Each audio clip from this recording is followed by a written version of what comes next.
We start things off as we see a horde of red ogres attacking a town at night, causing the villagers to cower in fear from the assault. We then see the vicious monsters approaching a man who is a bit too out of his depth on this one. Up above, we see a dragon flying overhead, and atop the dragon's back is a man who begins to chant. He thinks to himself that throughout his life, he's assumed that as long as he had the power to be the strongest in the world, he would be happy. We then see hundreds of paper talismans descend down from up above to directly in front of the ogres. One talisman stops in front of each of them, beginning to glow before erupting in a massive chain of explosions, which destroys not only the ogres, but also large sections of the town. We learn that this man is the world's strongest exorcist, but he has still not found happiness. On that night, however, the Imperial Council, who feared his incredible strength, put into action a plan that would lead to the very students he taught betraying him. However, in his dying moments, he vows that he will do better next time,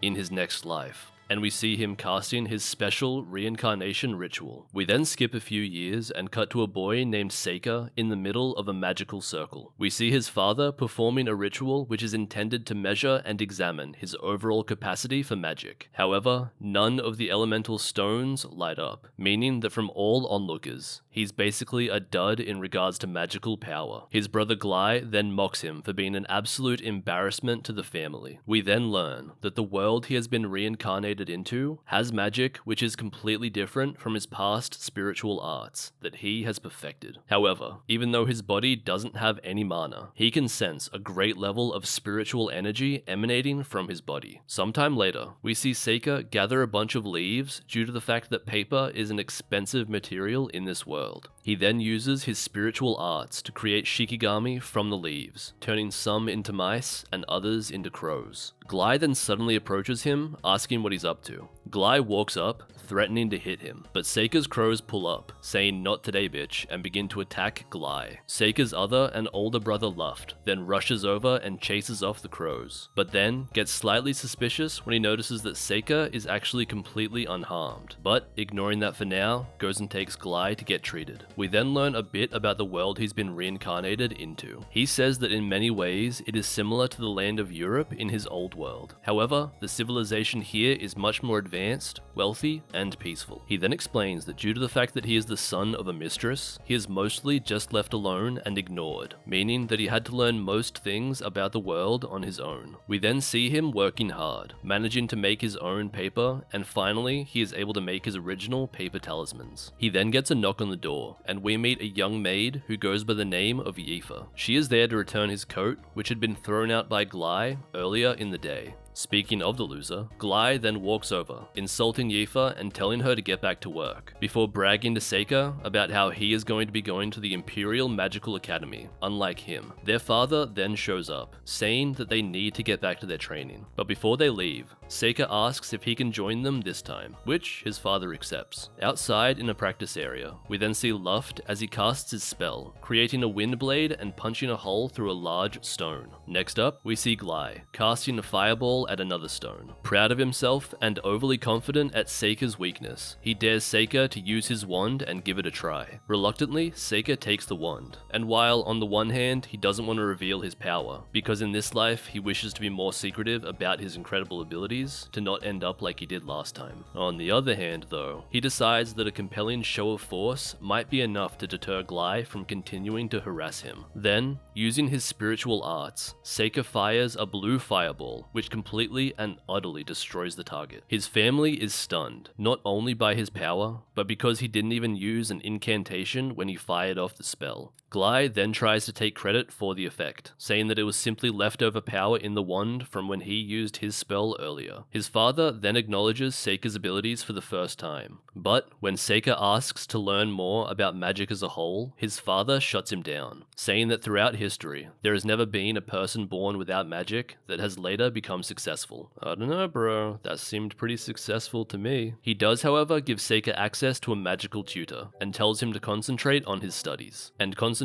on his studies he does. Seika begins to spend all of his time trying to learn more about the magic of this world, even spying on the lessons his brothers receive so he doesn't fall behind. Several years then pass, and Seika finally decides to make one of his talismans which are responsible for the sealing and capture of demons. He states that after he defeated demons in his past life, they were then sealed in another dimension for him to safely call upon whenever he so desired. He believes that even in this world, he should still be able to summon them. However, just to test it out, he decides to summon his least threatening and most well-behaved demon servant. As he opens the dimension door, it looks like the spell works. However, he doesn't really recognize the young girl in front of him. She then jumps all over him, overjoyed to be reunited with him after all this time. She is revealed to be Yuki, and she suggests that the reason for her not being an older, beautiful woman like she was in her past life could be either A, because Seika's spiritual power is currently much less than what he had in his previous life, or B, because this is just how the influence of this world works on her form. Either way, Seika explains that he is glad he was able to summon her, but that it was only a test to see if he can bring his servants into this world. Yuki, not wanting to go back to the other boring dimension, says that she'll hide in his hair as a tiny wolf, insisting on staying with him. The next day, we see Glai yelling at Yifa after she accidentally spilled water on him. However, his tone changes and becomes slimy when he suggests to her that there is another way she can make it up to him, which involves her coming to his room later that night. Overhearing this, Seika walks up and tells Glai to leave Yifa alone, as he currently has business with her. Annoyed at being spoken to by Seika like this, Glai winds up a punch, but as he throws it, Seika effortlessly stops the attack. He then storms away like a little bitch. After thanking Seika, Yifa leads them outside and begins to show him an injured animal called a carbuncle. Aww. She wonders if they can save it, and Seika says he'll give it a go. Not wanting to reveal his powers to anyone though, he asks her to turn away, giving an excuse of not being able to concentrate when someone is watching. She does, and he pulls a hair from the creature, placing it on his paper talisman and successfully heals the little thing. Yifa then praises his healing ability, calling it special, but Seika states that he can tell that she is special too. Yifa gets nervous about being so boldly called out, but Seika can tell that she can see the spirits of animals, and he explains that he also can. After hearing this, Yifa reveals that she can actually see the elemental spirits, but finds it strange that those very spirits seem to actively avoid Seika himself. Seika then asks if she has the ability to command these spirits, and she recalls that one time while doing her laundry, some air spirits tried to make off with her bedsheets, but when she yelled at them to drop it, they did. Seika then thinks about how, in his past life, he did a lot of research on this very topic, but concluded that it wasn't something he could learn himself. However, seeing the potential in Yifa, he asks her if she would like to learn magic. She says she'd love to be able to, but she herself doesn't have enough magical power or mana in herself to be able to cast spells. Seika tries to teach her anyway, by summoning a flame and telling her to make it disappear using the air elementals. Yifa then tries asking it nicely to disappear several times, before finally demanding it after she loses her temper, causing the flame to wink out. Although she doesn't really have the power now, Seika states that he can see her potential, and thinks to himself about how great of an ally she will be in the future. They then become friends, and begin to secretly train their abilities over the next year. We then cut to Seika's 12th birthday, which, like every other year, there is no real celebration for, and even his father is absent. Sometime later in the day, his brothers approach him with wooden practice swords, and Glai, as usual, tries to remind him of his unworthiness, stating that Seika's only option left in life, due to his inability to learn magic, will be to join the army, so he better learn sooner rather than later. Luft then steps in, clarifying that they want to help him learn how to fight with a sword, but only if he wants to. A maid then suddenly walks over, and informs them that a monster was sighted nearby at a city, and most likely, it will try and make its way here. Seika then states that it's coming, and the house begins to shake, as we see that the monster is known as an elder newt. Glai then again runs off like a little bitch, and while Luft tells everyone to get to safety, Seika begins charging for the monster. Outside, we see that the beast has its eyes locked onto Yifa. Seika rushes to try and help her, but as the monster attacks, we see a flame attack repel it. Seika, watching on, is impressed that Yifa has the skill to command the flame.